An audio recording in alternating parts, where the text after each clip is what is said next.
Guy na me jom goro de ran de rot pal pinga liengde jang tente re wis ka juba ka ta danen shawar ka chaja gor ka je uh, ne ka gwade dane sha dakro ma char me sha jana gwad lok shi kon dial shana te kenen den go chine dial chikana nok loy ne dial chote da long ka ta dane sha ring ma char chaja nen ka je ni am not no no konete wan kan ring ma char kana nen ko kor ngai kon kor pen dang baro ki pet bakal wo baro nen reg ma char chene dial che nyong me je kan yal chloy nen to wan chete da long chianga jino chloy na chete rewi ka so sudan kelyo ne de te loy dien chicken wara koro dien chi jang loy dien te chi nyam nyam ni chloy dien te ne dial chloy dien te rewi ka so sudan jeno ngai ke jeno reng ma char kuran tok tok hena ta de si jien chloy na te jet ke jelo men biya kulin gene shenge dan kenin dang ro cha dol jema cha joje no sha ngaje no reng machar no she case yen ta cha yen ke kach cha jawin jan ta dan ten do bran cha jawin ke je chine rin wani kan ngaje no oh ala selbe ke me yadit man gula lat ke reng machar gula mi jak no ko ta e dan e shine to kontila difan lo yere ke agan machar me shi ka rai ke je ta e dan shi kan to nga chang nyam ke je me ni chang rawde ben ka shanga diode changa je no chike za mo chetelot cha je no ne me gula siasa la to gula politik mana ni shala de netin kontila tin la jang ni kel ga kirma yadit ken netin kontin la nuren te ka kel no ke warga sha kulo gor no ma ku kon rage kwiden tama chala de no ko chireng machar chala ramimo mi sha gujen tama no jen gula kwer mo na ka je sharp ki na ka je ngweni use di are wi ka so sudan a chigen goro reng machade kan bat jen ta danan le ro ren tam ken reng machade kan bat no mo me shanga ja jang bat ke reng machar by the way ta ko dong de kan goro no de kan nak na men ta jen le ro ren tam man linga ta jen o gor kan de reng machade kan yir de kan bat ke de kan nak ngai kon yalla no mission na me shi magwa mission tok ke medar tok an so sudan mo kelu di enen wodara dak balatu mite mi kan lat kering machar men biya ko ngaje nene ko en look en dio ngwan dien ba lat ke je lat chang yan dang ro du bangman mu kwala gorno ta madene dial de kan le biya ngaje no chine dial charo dien gorno ba ka lalar ke ba jeling no ka shang yan dang ro du bangman ka jan pai bangwan mene ron kin dang ro jan dang ro du die ko ndiala dil tide no bine dial no goro jano de kan barar de ga barar re kam ne tin tegatin la refugee kam tin tegatin an ramimo no go so sudan bate kamal no gor ga je no der barar gwa de titino de ne dial de kan tur de kan ke video ne de la kan no reng machara lon ke je reng machar jen be mal bi no na me be kume ma ra ke mo kir ma yadi be je mo ke puch me dit ka bin mon be chongach ko ngai kon dial ma chalat ko mi ke UN assembly man chalat ke New York dia je kon ling report ana cha la de ken tong mi she ga dana chal ke la gu cho tena la vice president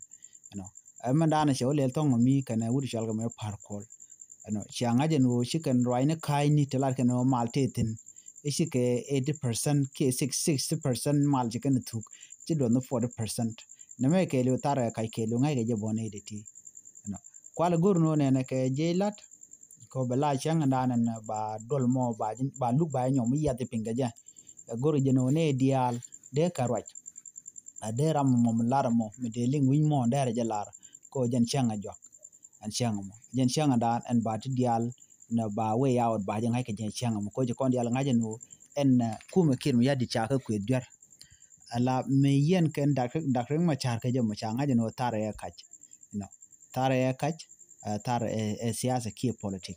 ja ju no ne me mi shi politik la tok che yen de re ma cha nan ka mi special code je kan le ku juba mon ala lu ga dan je kan le chi yen da nan tena re ma cha ne de kon de je investigate da ne de contential ke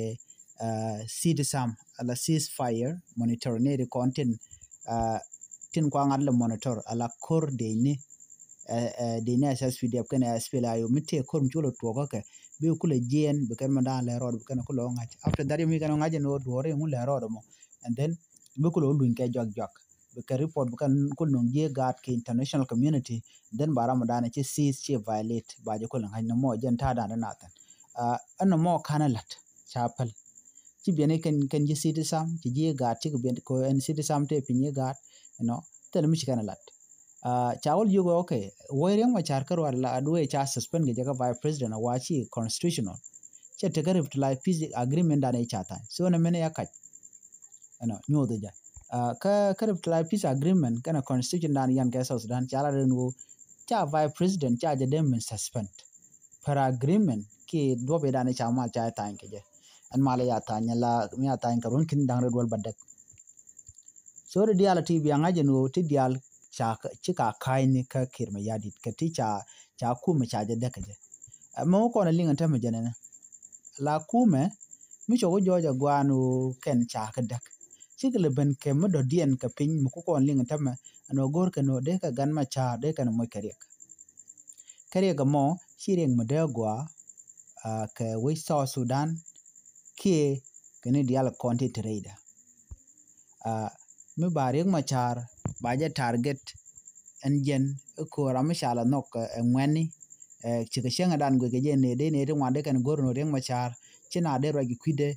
ne tie konte show gwa lok chicken de larmal ko sia tenen dia sianen gwa de to konte den ten tad let kan reng machar no tiloda te dlun ko chinen kare dia la to kon dia sha gorni ngai ke jeno go ne o de reng machar de humiliate ki de lo dere jiak in a state cha gwenje no chele bendo no dot lela tena loide gwacha na cha komnenten ko jente ka isolation ke 7 man ke 6 man wona kan dial ko cha yen kel wona ka pot kang kan ji kwara dial no so on mission me chi kumen ta me chere ka another agenda mo dien mele ka pin mo gore jeno de rek ma cha de yir de bat yen ko na la jogo jeno we do not shunga ka jen je lak chen ndang ro bangwan mo ka pai bangwan gore jeno ne dial bika berar batin ko lat ko rudien ba kan haje no ko ngoni ko chin na be bet bang ka tem le ro de pin kirmi yadit ka dob dan let keneja son me mediten bi ngaje no antama menetin content la nuare tin ku kirmi yadit plan ke dial gor ko no de reng ma cha de jabat mi mo chebe melet ameno gwa de jor so jo ma gor jeno de yene dien nyak rodun kel biare ko ken biala lin ko gor kon ban dial ko lat ko ban ngaj reng machar arami mo mishi leda long mo goro de we sal dander te kamal bat chaje logo ne toten kon nyer ke je tin goro jeno de joda de jabat chajo re chaje de